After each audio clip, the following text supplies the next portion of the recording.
Hola, te saluda Mario Silva, fundador de Silatcom. Es un placer comunicarme contigo y felicitarte porque si me estás viendo en este momento es porque ya has llevado algún taller, webinar o curso de Silatcom y porque ambos sabemos que actualizar permanentemente el conocimiento, tanto en lo profesional como en lo personal, es el camino a tu progreso. En esta oportunidad, permíteme compartirte por qué es importante fortalecer tus conocimientos tributarios. En una de las asesorías que tuve la oportunidad de realizar en una fiscalización de SUNAT, fue en una empresa importante del sector comercial. Como sabemos, uno de los principales tributos que revisa la SUNAT es el impuesto a la renta de tercera categoría. Veamos de manera general cómo se da este proceso, ¿no? Se inicia su fiscalización solicitando mediante un requerimiento general toda la documentación del periodo en revisión. Luego solicita la documentación de sustento.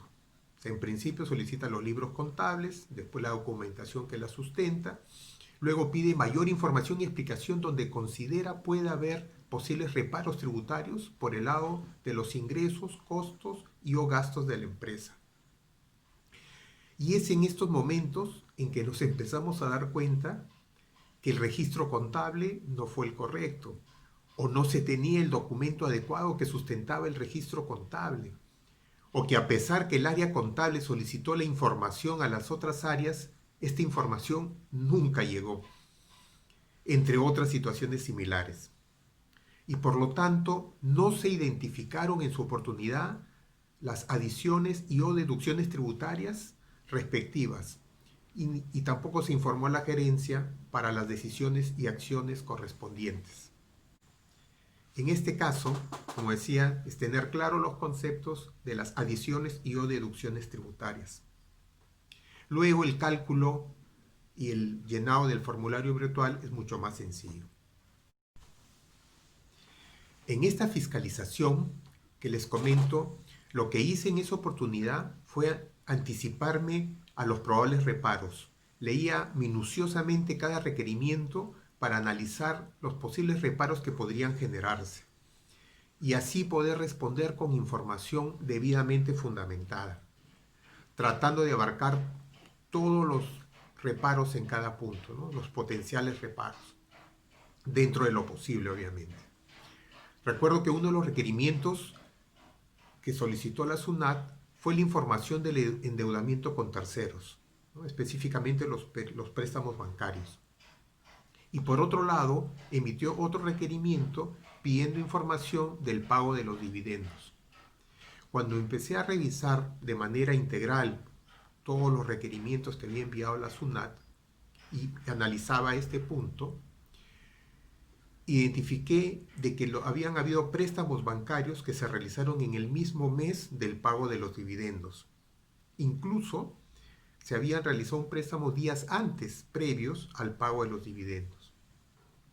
Entonces lo que ahí se analizó e identifiqué era un potencial reparo a los intereses vinculados al préstamo bancario, porque posiblemente la SUNAT iba a asumir que ese préstamo bancario había sido solicitado para pagar dividendos. Y como sabemos, los dividendos no son renta imponible.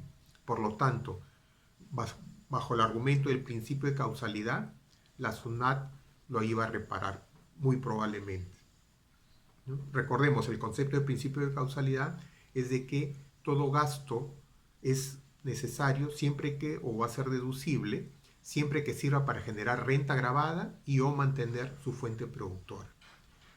Como en este caso, este préstamo bancario estaría destinado a pagar dividendos, que no es renta imponible, los intereses no serían gasto deducible porque no estarían destinados a generar renta gravada.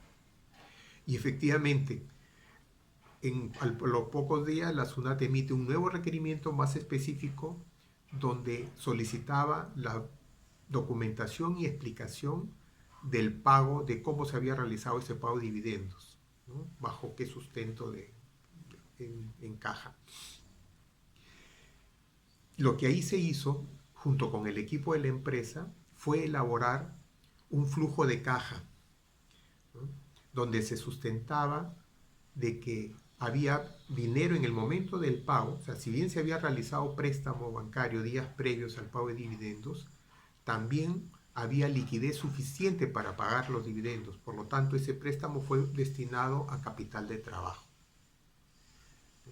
Y luego de algunas discusiones con los auditores de la SUNAT, se levantó el reparo. ¿Cómo fue posible levantar ese y otros reparos en esa fiscalización de SUNAT? En mi opinión, es gracias a tener claro los conceptos tributarios, en este caso del impuesto a la renta. Es importante precisar que para aplicar correctamente las normas tributarias hay que interpretarlas adecuadamente. Como mencionamos, en el caso del impuesto a la renta anual de tercera categoría, para su determinación se deben tener claros los conceptos. Cuando tienes que determinar el impuesto a la renta anual, como sabemos, partimos del resultado contable, que puede ser pérdida o utilidad contable.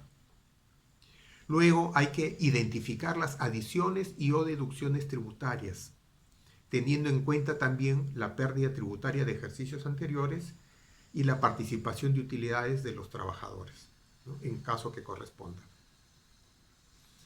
Luego se cuantifica y se consigna esta información en una hoja de trabajo. Pero antes de llenar esta hoja de trabajo, ¿cómo es que hemos podido identificar estas adiciones y o deducciones tributarias? Como ya lo mencioné y lo reitero porque es muy importante, el que domines los conceptos forma parte de la metodología de SILATCOM, porque estamos convencidos que de esta manera fortalecerás tus conocimientos, tu nivel de desempeño aumentará y estarás camino y cada vez más cerca hacia tu progreso y bienestar deseados. Bien, como lo dije al inicio, ha sido un placer comunicarme contigo y te invito a que sigas fortaleciendo tus conocimientos tributarios a través de los cursos que estamos ofreciendo y aprovecha la promoción. Solo dale clic al enlace que se adjunta en este video. Soy Mario Silva, hasta otra oportunidad. Chao.